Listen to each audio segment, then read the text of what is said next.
Oh, storytellers! It's Storytelling Ron. Howdy. Oh my gosh, now you can see everything. Look at this. Notice anything different? My fatness and wrinkles and of course, my adult pimple there. Jeez, right when I get this camera. So I got the new Canon. Probably could even see the little. As soon as I get this high def camera, I get a little pimple, and I'm still too excited. I want to use this. So, yeah, I got the Canon M50 MkII. I did a lot of research, YouTube. Appreciate all these folks making the YouTube videos, and it's like the go-to place to learn stuff. So I'm just adding my goofiness to it all. This is not a video about the Canon M50, or I now have the Shure M7D or M7B mic, and I got the GoXLR. So the GoXLR, I'm still kind of working with that, and I found a video that showed me how to. I think I should do a video on my setup just to add to helping others, and it's fresh on my mind. But this video right now that I'm doing is about the worst DM stuff. My worst DM stuff. So let's just get started. My first, being a terrible DM, right? My first is jumping over the players. That's what I'm calling. I got a little list here. Jumping over the players. I noticed this, and if you ever catch me in any of my playthroughs, just comment and let me know. What I do is I will describe what they're doing or their reaction to a roll. Not good. Don't do that. I gotta stop doing it. I do it a lot too, and I notice it too, and I'm trying to remind myself to stop doing it. The terrible part is that it's usually pretty funny, or it usually adds so it feeds my ego to do that. But that's not good. Even if they appreciate it or like it, and I'm doing it, it's still not good. They need to do that, not me. And I gotta stop doing that. That's a terrible thing for a DM to do, is to act out their characters. I gotta stop doing that. I think maybe what I'll try to do is channel that little excitement on my part into the NPCs that are around. Maybe I need to bring in an NPC then, because I don't like bringing in NPCs as like tag along characters. Maybe I just literally thought this as I'm talking now. Maybe I should bring in at least one, so that I always have someone to react to the players, as opposed to me telling them what the player's reaction is to an explosion or blood splatter. They're killing. They need to react. I need to describe it and then get them to react. And I got to stop telling them how they react. That's terrible. So these are my worst DM things that I do as a DM. Even after DMing and GMing I'm 52. I've been GMing 40 plus years. I was before I was 12 that I started DMing.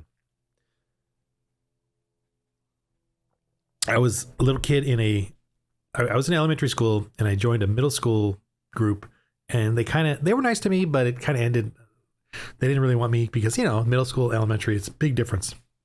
And I have good fond memories of those guys later on, but I left kind of dejected. And so I desperately got friends together in elementary, and we began so it was in elementary that I started DMing.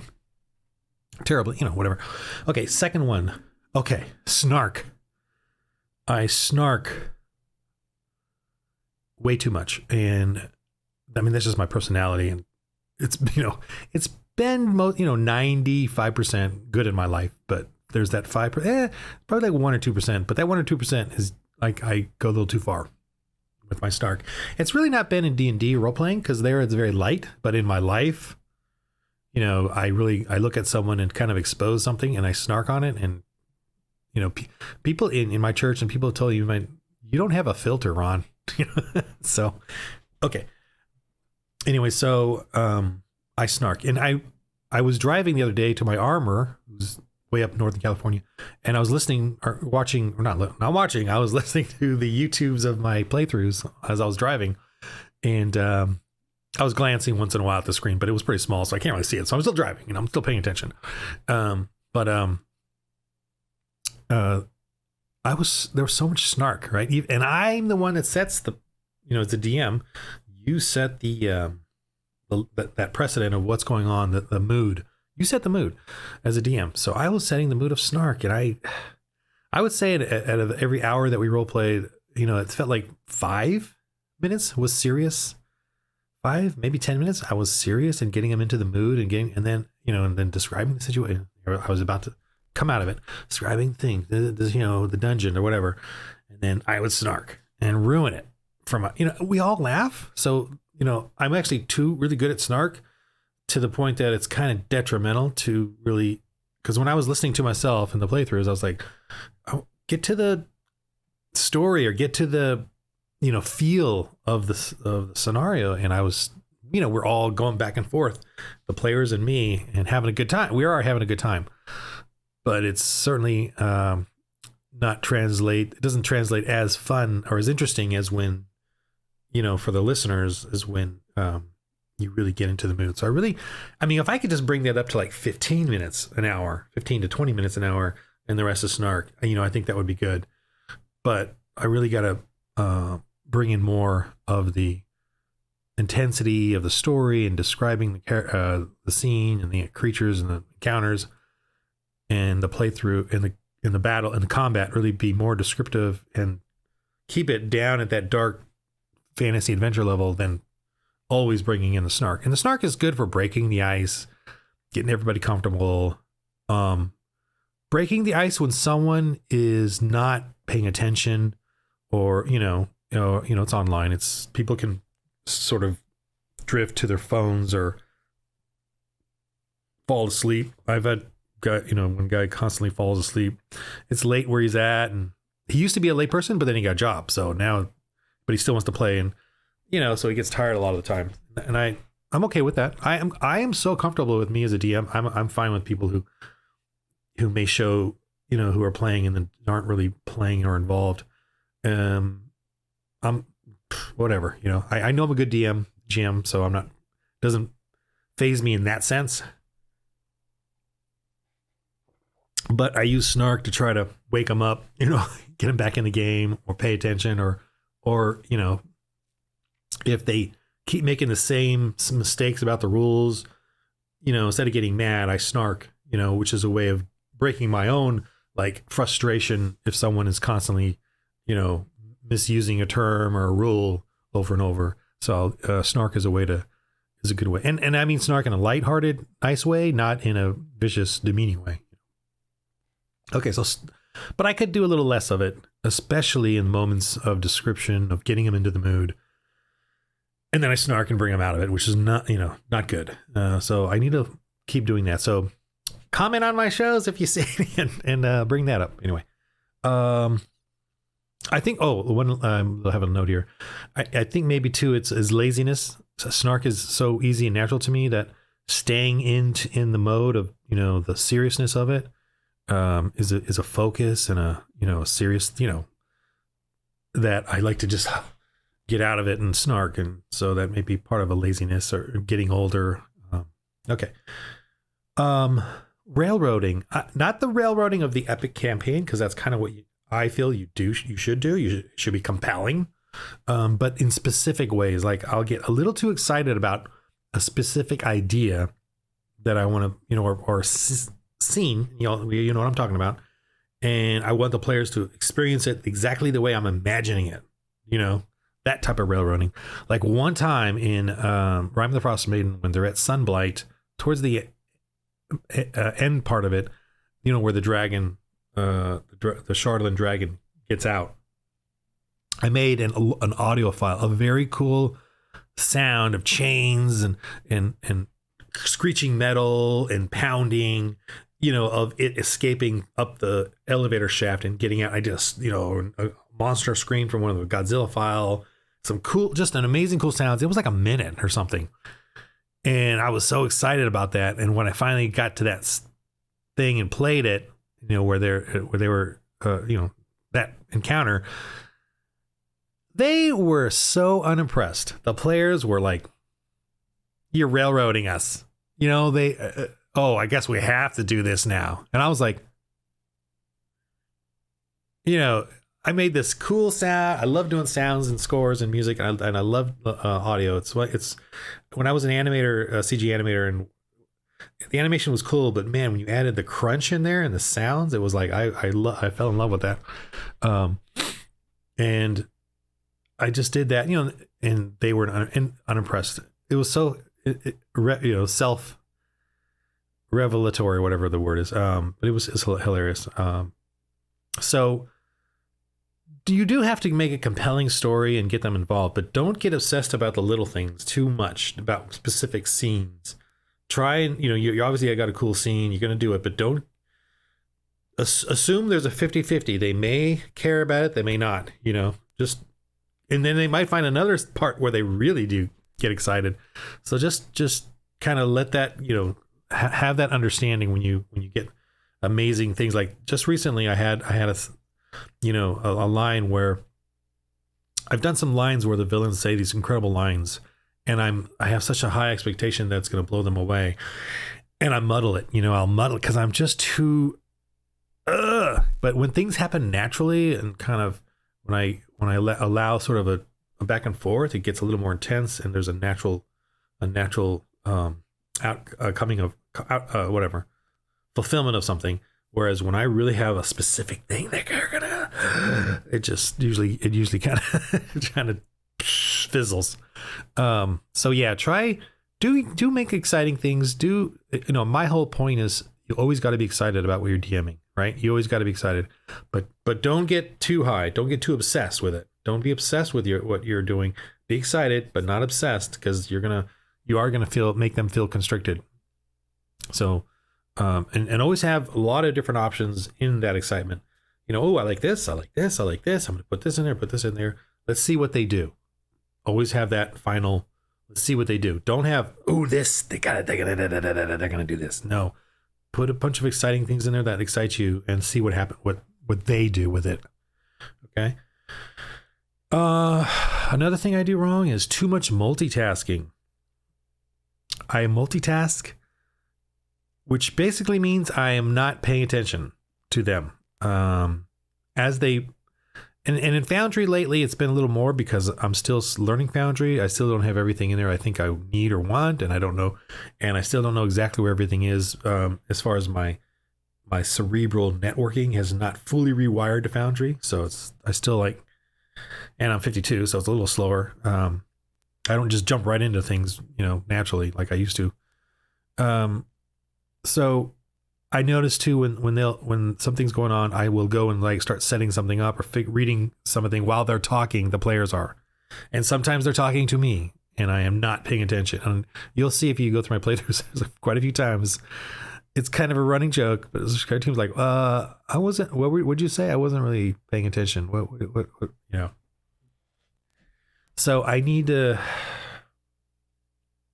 I put in your old age ADD, attention deficit disorder. I think I need to pay attention to what they're doing. It kind of started in Rhyme of the Frost Maiden I noticed it is because they were taking 30 to 40 minutes to plan something out. Early on, there was a pastor in there, and he was very, the whole analytical about what they should do, and he really got into it. He never played D&D before, so it was good. But he had to move on because of his work and church and responsibilities. But so it just they started. There was one playthrough they spent a full hour, and I was just drifting away. And ever since, I've sort of do that now when the players are planning things out, because I can't have input in that. I can't tell them wrong or right. They're just talking about what they're going to do. But the problem is, as a DM, you should be ready and listening, because you may have to describe, whether the geography of the area works for what they're saying or not, if it even matters. So I need to stop telling myself that I shouldn't listen because I can't have input, but I really should listen and pay attention, because I need to be there to be a describer of the scenario or scene, before them as they're planning something. But usually a lot of times when they do plan, I start drifting into getting things set up or ready, and I think I'm listening to them, but I'm really not. So I just need to accept that not every little thing I do in Foundry is going to be up to 100%, readiness as far as convenience. And I should just be able to throw in, I need to find a way. I know there's a way to throw in tokens and just quickly use them. I mean, technically there is, but I just, I like to kind of have everything ready as far as compatible Foundry, dice rolls and all that, which I need to, not do that. And I need to stop saying, I keep saying, I'm sorry. Try to stop saying, I should put that, just type that in here. I'm going to do this in all caps. Stop saying, I hate doing that. Exclamation, exclamation. Okay. Lack of adhesion to the rules. Lack of adhesion to the rules, especially specificity. So I'm noticing in Star Wars role-playing game, I'm still learning the rules. Just this morning, I read a bit of it on my throne and realized that melee and brawl are always 2 difficulty, not 1 difficulty at close, at engaged range. So I wouldn't even know what at engaged range would be 1 difficulty, because the guns to me are at engaged ranges means they're in trouble. So I have to look that up. But it says melee and brawl are all 2 difficulty to hit as opposed to 1 difficulty. So I'm going some Star Wars rules. But I didn't know that. I didn't know that for 2 years that I've been playing Star Wars. So I think at 52 too as well, I am kind of losing the desire for specificity. I remember when I was younger, I was so into. Now I'm like, fine. I kind of gloss over when I read things. But yeah, I the rules. There's a lot. Every time we play as well, I learn a new thing that I didn't know or forgot, and that is part of the process too. Is you need to do things to really get into the specificity of it all. So it's just. But it is sort of a thing I'm noticing. I don't, I have some players on there that just know more of the rules than I do, and they're DMs. So I always appreciate that and will use them. But I notice that they just kind of know it off the top of their heads, and I don't. So it's kind of a weakness of mine. I probably just need to get younger, more into learning every little aspect of something. But I feel like I've done that so many times in my youth that now I'm like, just like, so I don't know the solution is. I just keep reading, bit by bit and enjoy what I'm doing. But I should get things down a little better. And another part of that is that I lack research especially into the characters, their character sheets or their rules, or how I have yet to read. The monk, one of the characters is a monk. I've yet to actually read up on that. The keys or kais or whatever, the keys and all the rules. I have not read through that. What else? I just haven't read through most of the characters, all the different little moon druid or whatever, or all the different little, I haven't read, what their bonuses are and what they get and all that. I should probably do that. That should probably be one of my reading bits. Just to know it all, just to know what's, be familiar with it. But again, I don't know if it's my age or what. And I've heard reporters even mention this. They forget words. I don't know, but after 50, you just start not caring to remember things. And I can't remember things like in church and stuff. They're like, remember verses, remember Bible verses, or remember your favorite passages or whatever. And whenever I do, I'll work on it and work on it and work on it. And then I forget. If I don't do it, I just immediately forget it. So I don't have that kind of memory retention anymore. I think my brain is just full. I'm just not gonna, I'm full. I'm done. That's interesting. Tosses it out. It's already full back here. I'm very tied to battle maps and tokens. I'm very obsessed with that, and it could be a weakness or a problem. I just, I'm that on now that I'm doing everything online. I like the feel and look of tokens with battle maps. Obviously, you can, on my website, I draw all my maps now. I draw most of my tokens if I can. I just love doing it. I want to, I don't know, it's kind of an obsession, really. Maybe it's because of my past. I was fixated on, animation, visual storytelling. That was my career early on, and maybe it's just me kind of like reliving that in this simple way of storytelling. And storytelling has always been my passion and goal, so I'm really kind of combining all this right now, role playing and DMing and GMing, and sort of like the best of both worlds for me. So it does then limit my ability to, theater of the mind, or just freely go wherever, or just throw, something goofy up there so that they can feel like they can go wherever they want. It does kind of maybe limit that. But obviously the bonus side is that what I do is visually fun for them and me. And so, I mean, yeah, one day I should probably do a theater of the mind one just to see if I can do it. But I don't have a desire to do it. I'm not interested. And I don't even think I'd want to play in one personally. But I'm not saying I'm not judging it at all. It's just, different styles. Voice acting. I don't really work on that anymore. I used to be a little better at it, doing all the different accents and being really spry with them. But now I don't know. I just kind of use the same, "Oh, what are you doing?" And maybe, "Oh, well."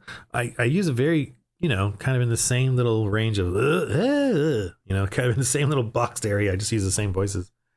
And my problem too is I scratch my throat, start coughing. So I have to so I don't even practice. I don't research, which is kind of a bummer. But then, I guess at my age, I'm kind of like,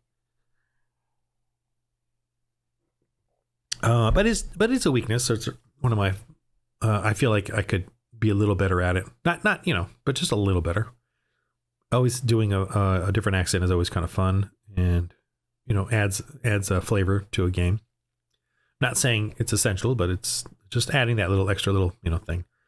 I also, in this sort of same area, I tend to lack names for some reason. I just kind of go blank when I have to come up with a name. I'm really good at, I write, and I'm really good at kind of coming up with names and stuff, but I just maybe on the fly, while I'm doing Foundry and while I'm recording and all that, maybe I just that's when I get a little, maybe brain dead. But it's funny. I don't have a list of names. In my recent Tomb of Annihilation, there was an Aldani, which was a crab guy, and I named him Al Donnie. Last name Donnie, first name Al. He was an Aldani crab dude, and I named him Al Donnie. That's how creative I got. And that's kind of when I knew, and I was like, I don't have no list of names, okay, guys? And he was just a temporary, quick little temporary NPC. But that made it revealed to them that he wasn't important, which in D&D, you should not know who is important, who isn't. The DM should make every character seem important. And I kind of give it away when I don't have names for things. Even the most important characters, I don't even know. I have to look up their names. Which I should have their names right before me. Anyway,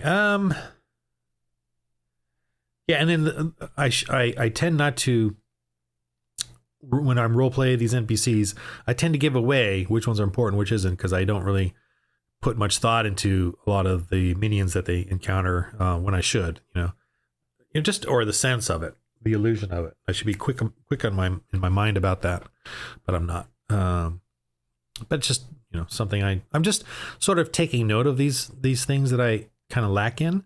I am very comfortable with who I am as a DMGM, or I'm kind of at the end here of the video. I'm very comfortable with who I am as a DM, but in that you can say what your weaknesses are. And those, of course, are my weaknesses. I'm not going to talk about my strengths because that would be a bit too much gloating, I think. I'm very comfortable with my strengths and happy with them all. And it's probably the opposite of all these, or mixed in with these terrible things that I do. But that's, I have 3 groups now going pretty well, and that's quite a bit. Yeah, but anyway, so I just wanted to list these off for you, just to give you ideas about yourself, and self-reflection on who you are as a DM, GM, and do you do any of these things? So that was just a talk, and just really just trying out my new mic and my camera and something to do. And I haven't been making a lot of videos, talking videos, because one, my daughter is working behind me here in the office a lot of the time. So whenever I kind of have the urge to do one or think of one, it's usually when she's here. So I don't do it. But I certainly still have my scheduled playthroughs that I do. But anyway, now that I get this new camera, I'm kind of excited. Maybe I'll do some more videos. We'll see. Even when she's here, but she's not here right now. But she's been going to the office more because, things are opening up, and hopefully you're in LA. I'm not going to go on with that. But anyway, so I hope this was helpful, thoughtful kind of little discussion for you while you're walking your dog, listening to a podcast, YouTube thing. Cause I have YouTube Premium. So I, listen to a lot of you guys, while I'm walking around or driving and stuff. So, YouTube Premium is kind of worth it to me. If you guys don't have YouTube Premium, because it takes away all the commercials. You can listen to it on your iPhone while it's turned off, while you're working out, while you're driving. And, I kind of make my YouTube my podcast. Anyway, okay, so that's it. Thanks for watching to the end. Please just like or comment or just say something light. That'd be great. I'm trying, to get my, whatever that thing is I always see everyone else talking about. That's it. Thanks. Okay, how do I turn this off?